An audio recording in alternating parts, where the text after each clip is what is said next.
So, this is the Temple of Silence. I've heard the Nagarjanites mention it in passing, but I never imagined it would be this big. It's colossal. I thought the temple moved to the rainforest ages ago. When did they scamper back into the desert? I don't know. This plan sounds a little too risky for my liking. Even in King Deshret's day, this was experimental technology. We have no idea what could happen if we activate it. Well, unless you know of another viable alternative for the Akasha terminal, I'm afraid this is our only option. The plan is sound, and the risks are manageable. However, if we are to proceed, we must act quickly. The scale of this project is enormous. Even with Kaveh, Faruzan, and every other scholar of mechanics working on it full-time, the proposed modifications won't happen overnight. You're back. Everything all right? And who are they? Friends of yours? Pretty much everyone in the Temple of Silence is. This guy's Kaveh, and the one next to him is Alhaitham.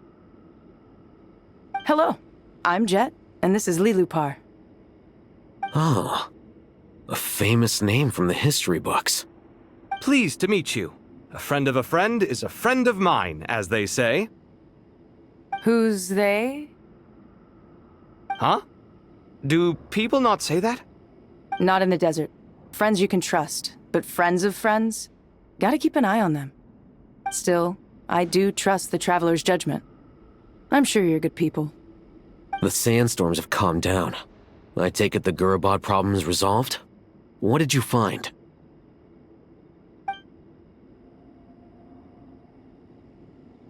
And after getting all smarmy with us, he trapped us there. Luckily, Jet used the mechanism outside to free us, and then we got Liloupar to put a stop to the chaos. Wow. Thanks for being there to help them. So, this mystery man openly admitted that he was merely a Harbinger subordinate. Yeah? Is there something weird about that?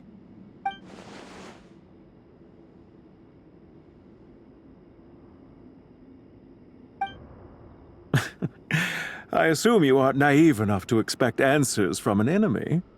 Well deduced. Our commander, Dottore, died in Nodcry.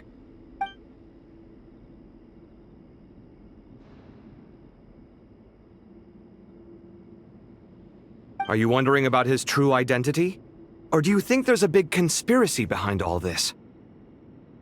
I wouldn't go as far as to call it a conspiracy. Just the simple fact that having someone to shift the blame on tends to prove useful should trouble come knocking later. The most important thing for now is to solve the immediate problem. Perhaps that man knew you wouldn't have the resources to investigate his background and so didn't put much effort into disguising himself. This is all getting a little cryptic for me. I'll let you guys talk while I take a walk with Liloupar. Jet? Aren't you with the Blazing Beasts? What a coincidence. Didn't expect to run into you here. We're mercs. You can run into us anywhere. Who's this with you? So, did you find the solution you were looking for in the Temple of Silence? You bet we did. This place is incredible. It has everything. So far, we've discussed a plan and verified its feasibility. Building a new system from scratch is out of the question. So our only option is to modify the Akasha using certain resources we hope to find in the mausoleum of King Deshret. According to certain sources in the Temple of Silence, there is a core device in King Deshret's mausoleum known as Aru.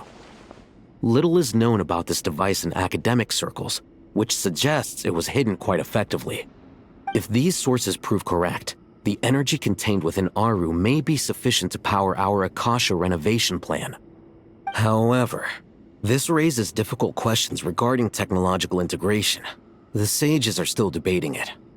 Yeah, but I'm sure they'll reach a compromise once they've argued it out. The people of the rainforest are always cautious when it comes to desert technology. But times of crisis like this leave us with little choice. Wait, Paimon has a question. Is this the same Aru we've heard of before? It's sealed off, right? Some sort of prison where the Goat King, Ibis King, and Crocodile King are locked up. Well remembered. Yes, that's exactly right. According to our records, Aru was the most brilliant creation King Deshret ever conceived of. Built by divine and mortal artisans working together. It was a miraculous accomplishment, and it lies hidden deep within the king's mausoleum to this day. That being said, what Aru actually does and why it was built, those are deep secrets we are not privy to. Until recently, I wouldn't have been optimistic that the place even exists. The only reason I'm inclined to believe it now is because we heard it from the Ibis King Thoth himself at his temple. The tale of how the 3 retainers of Al-Akhmar were imprisoned in Aru. Paimon totally gets that. When Paimon first heard about it, she thought it sounded pretty unbelievable too. Do you guys still remember that? The Ibis King told us they were trapped in Aru and that they had to answer 3 questions to get out. I think I remember. What causes our rise and fall? What obliterates love and hate? And what determines truth and falsehood? Those were the 3 questions, right? Yeah. Oh, if only Nefer were here. She's dealt with the Ibis King before, so she might know more. Oh, Nefer's a friend we met in Notcry. Notcry? Funny. She showed up here earlier. Huh? Yeah. Had another lady with her, too. Both said they knew you. They contacted the sages, claiming they might be able to offer some assistance. Really? They came here to help out? Yes, really. It was just before you got back. One of them said she's made Nodcry her home. If she's the person you were talking about, then... Looks like betting on Aru was the right choice. See? They're right over there. Nicole! Nefer! Why, hello! We're here to help.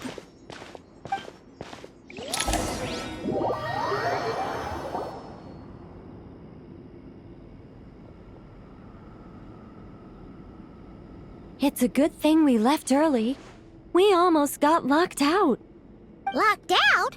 What do you mean? Oh, you haven't heard?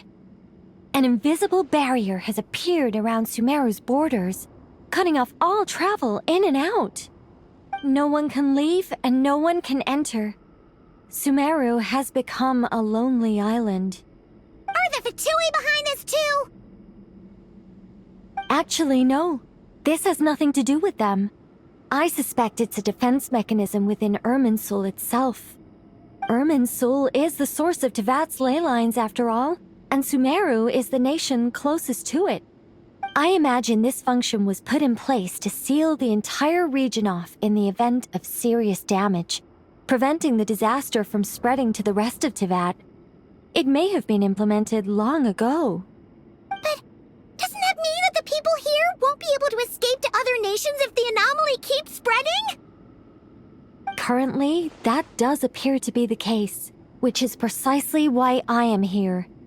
This is a critical moment for the world, and Sumeru is the eye of the storm.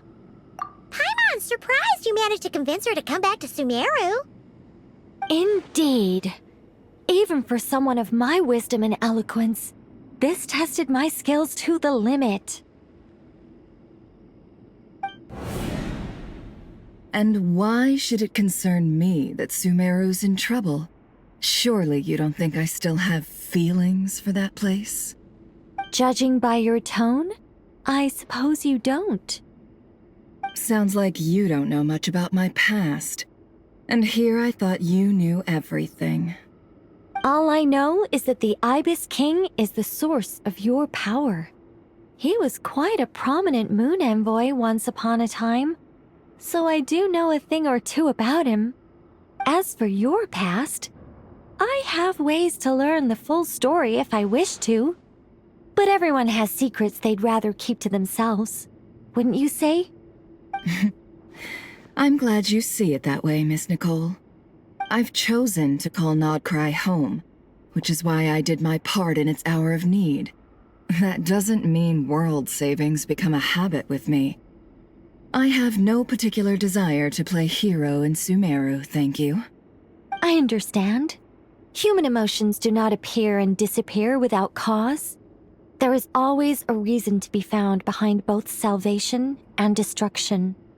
Still, if time has taught me anything, it's that human emotions are often complex and in conflict. That's why people change their minds about things all the time. But that's where we angels come in. Our duty, ultimately, is to guide people towards their deepest, truest desires and help bring them to fruition. So I wish to hear about your past, because I do not believe you are motivated by hatred alone. And if we still arrive at different conclusions in the end, that's okay.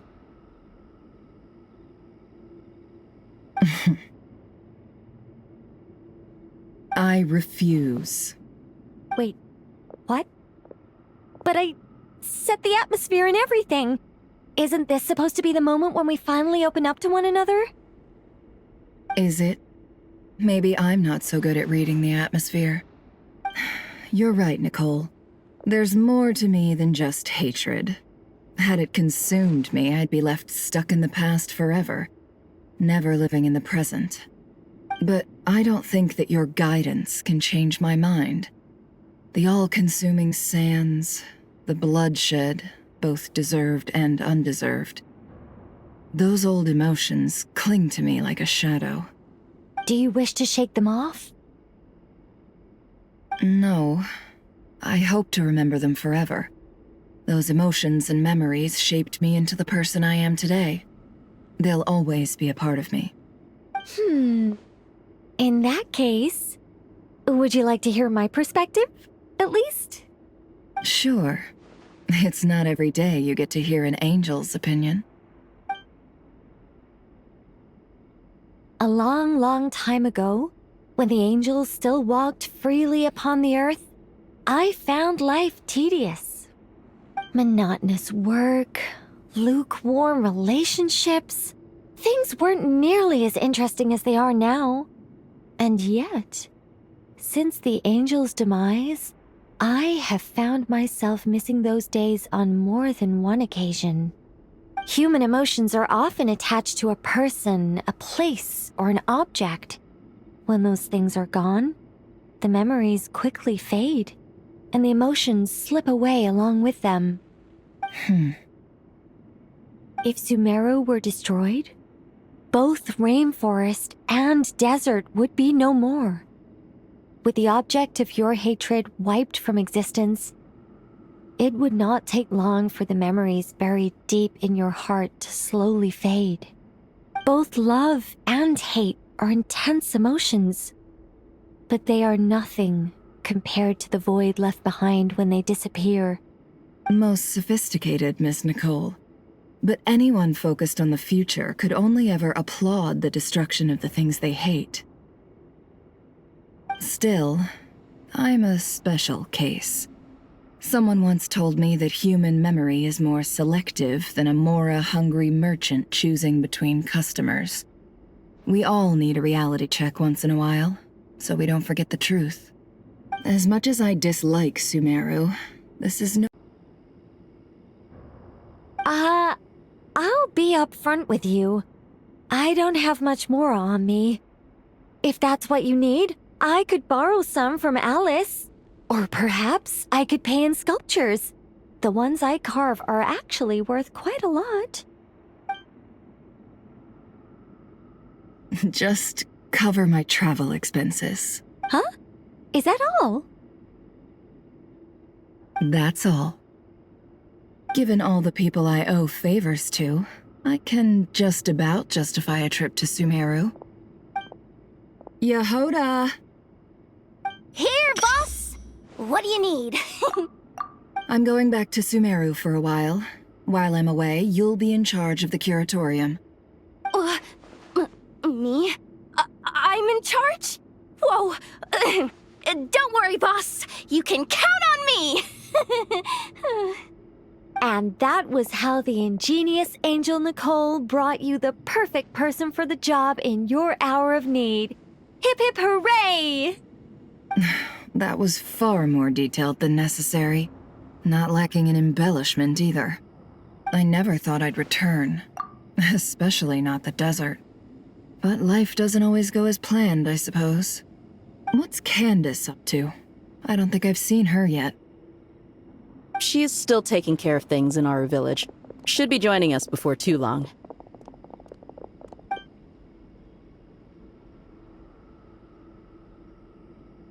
Oh, and sorry. Hope we're not interrupting anything. We have some good news, though. We're planning to go to the mausoleum of King Deshret to look for the legendary Aru, then use it to try and restore the Akasha system. According to records in the Temple of Silence, the mausoleum houses something called Aru's Chute, which can be used to establish connection with Aru. We still have some time before we leave, so there's no rush. By the way, who are these two new faces? Just call me Nefer. I'm based in Nodcry. Did I hear you mention Aru? Correct. Well, I happen to have a connection with one of the 3 retainers imprisoned inside, the Ibis King. I'm here to get things done, so if you don't mind, I think I should come with you. That sounds perfect. Miss Nefer, are you from the desert by any chance? Why do you ask? I don't know. There's a familiar air about you. Plus, you mentioned Candace. Sorry, I don't mean to pry. It was just a random thought.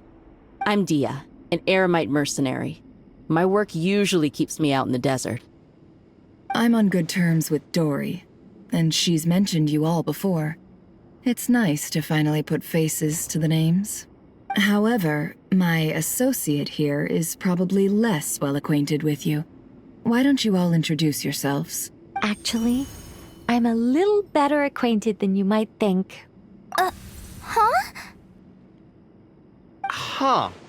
Are my eyes playing tricks on me? It looked like you spoke without moving your mouth. Ventriloquism. I have heard tell of it before. What is it, Kale? It's you! You're the voice who's been speaking in my head, aren't you? You encouraged me to report my dreams to the Dendro Archon, and got me to recite that magic prayer. Mm-hmm. I have many titles, but let's go with the most pertinent one. I am Nicole Rain, an angel who has lived since ancient times. An angel? Sounds like a big deal, but, what exactly is an angel? Oh, Well, we're a rather long-living race of beings. Not gods, technically, but we can still tell you a lot of stories from ancient history. Yep! And she's also an amazing sculptor! You could say she's a real creative type. Well, ma'am, if both the Traveler and Paimon give you rave reviews, you must be pretty impressive. Oh, please don't call me ma'am. I find it so awkward when people get too formal with me. Just relax and be yourselves. No need to be nervous. Miss Nicole? If it's okay, could I ask you a few questions? Yes, you may. I can see your heart is filled with confusion, and you are desperate for answers. I also know which questions you want to ask me. Why did you dream of Sumeru City in disarray? Why did those verses soothe the djinn only when recited by you? I can guide you to the truth, but it involves a personal secret of yours. I'd prefer to speak with you alone, if possible.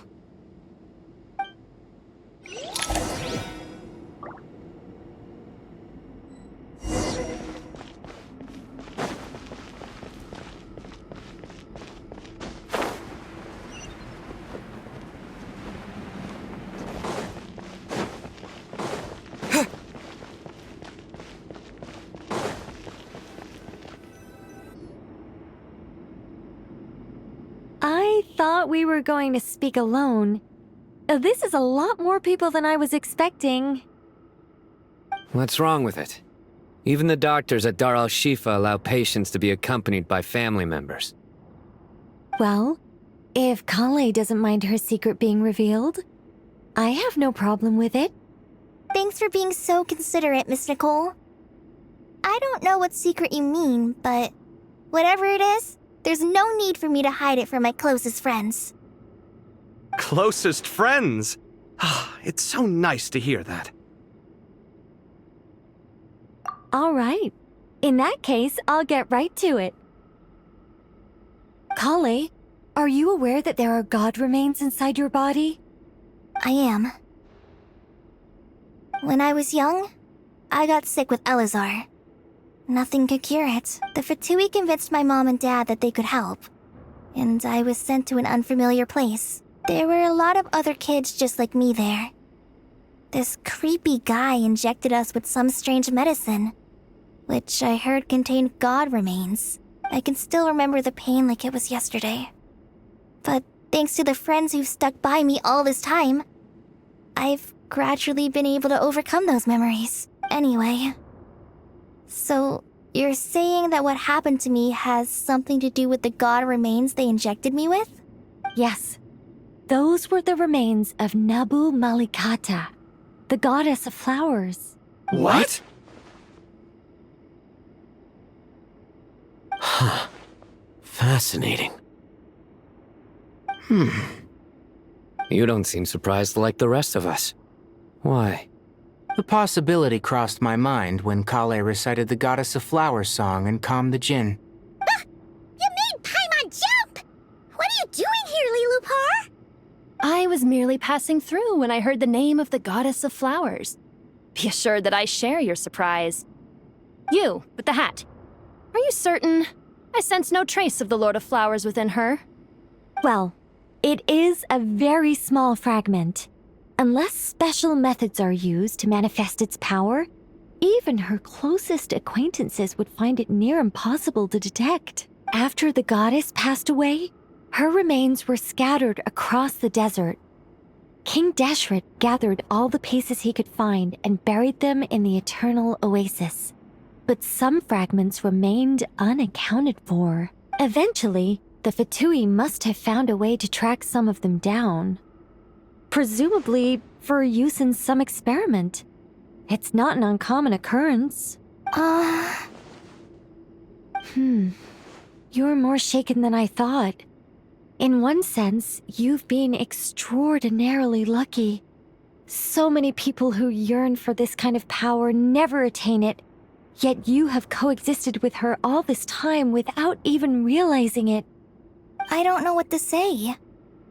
I'm glad that I could help everyone with this power, really.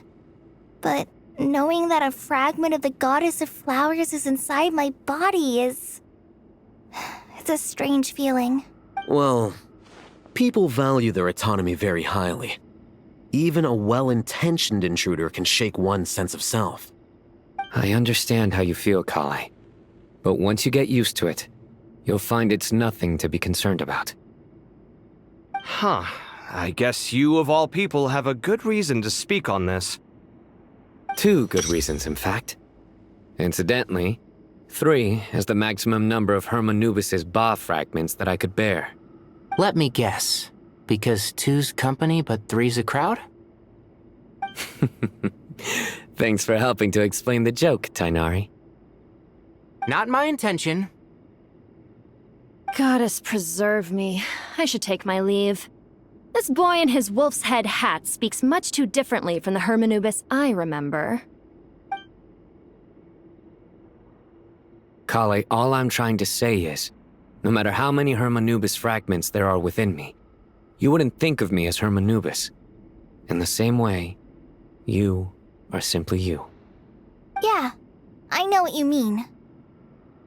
So about that dream I had, was it a warning from the Goddess of Flowers? Yes. Just like me, she was an angel created by the primordial humans, born with the instinct to guide living beings. Though her body and soul have perished, Her essence retains its natural instincts. Even her smallest remaining fragments would do their utmost to send you that warning. The Mother of Dreams? Lord of Flowers and Oases? She must have had a premonition. That is why she gave that dream to you. We won't let our efforts go to waste. But I still don't understand. Why me? Yes. Why indeed? You weren't the only one injected with God remains, but only in you have her fragments persisted. I suspect it may be because of the firm will you showed in the face of suffering. She was likely assimilated by that will. Of course, this doesn't mean you have to shoulder any extra responsibility. As this young man said, you are who you are, and that will not change. All right. Any further questions from the family members of the patient? If not, we should head to the mausoleum of King Deshret. Let's move out. Time to put our plan into action. We all hope it'll work. But will we really be able to open Aru? And even if all 7 pillars of King Deshret agree to let us proceed, the scale of the work to follow is daunting to say the least. Haven't you handled other big projects before? I mean, the biggest project I've worked on to date is probably the Palace of Alcazarzaray, I guess? But this is orders of magnitude beyond that. It's a total nightmare. Look on the bright side. At least this time you're actually here when Sumeru needs you most. You won't have to come asking me for details after the fact. Mock me all you want. But now that I'm here, things will be resolved far more quickly and smoothly than last time. Kave's self-doubt disappeared in an instant. Like magic. Well, this confidence is most gladdening. Now, go and pack your things. We'll head to the mausoleum as soon as you're ready.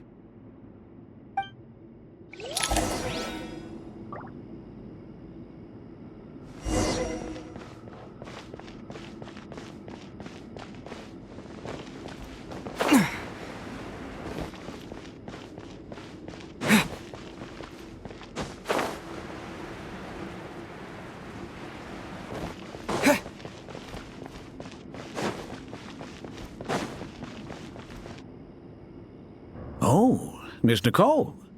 I heard you're a very talented sculptor. Is that true? Oh, I don't know. I wouldn't want to blow my own trumpet.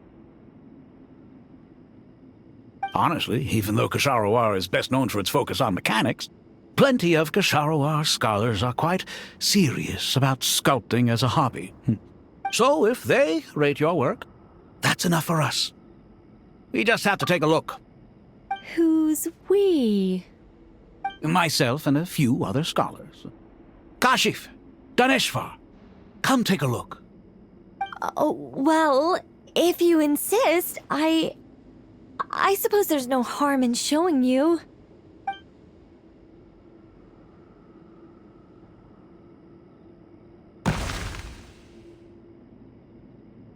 Whoa! Where did that come from? Look at the level of detail. It's so lifelike. The squirrel descends from the heavens like a champion, and the earth trembles beneath its feet. What do you think? Striking, isn't it? Kave? Kave, come here for a sec. Oh, and Madame Farazan, didn't you used to study in our darshan? Come take a look. All right, but hang on a moment. I have to finish reviewing this proposal first. You called? What is it, youngster? This squirrel statue. Isn't it cute? Oh, a squirrel. I wouldn't say cute per se. The realism is what stands out to me. Were you trying to carve a statue of a hero, young lady? Oh, a hero? I suppose so. Actually, I didn't really have a specific theme in mind. I just started working on it, and this is how it turned out. I see. Well, do you tend to read novels about heroes in your spare time? As a matter of fact, I do quite enjoy those. Everyone loves a good tale of daring do, right? Then perhaps the statue represents the heroic tale you long to see deep down inside. Also on the subject of heroism, I feel that if the subject posed with a finger raised towards the heavens, it would lend a greater gravitas to the overall image. I'm sure some would call it cliché or old-fashioned, but not me. I think it would be a perfect fit. It has a certain classical beauty about it. Kaveh! Kaveh! Sorry, Madame Faruzan, I'm a little busy right now. Don't wait up for me. What a pity. That young man has excellent aesthetic tastes. I was hoping to ask him for his opinion. What a genius idea! Why didn't I think of that? Classical beauty is a great direction to explore. That's it. Once I get back, I'm going to sculpt a heroic squirrel pointing its finger towards the sky. Precisely. A declaration of victory. You understand my vision. Then place the two statues face to face. Yes! That's exactly what I was thinking. It'll be a masterpiece. Miss... I'm sorry. I didn't catch your name. Just call me Nicole. Madame Faruzan? Was it? What? No. That wouldn't be right. Why ever not? Madam is a state of mind cultivated from within. Anyone may call me Madam if they so desire.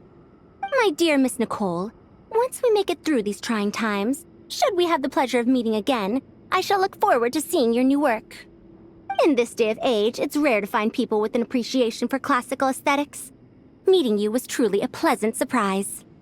Honestly, I feel the same way. It's been a long time since I met anyone interested in this style of statue.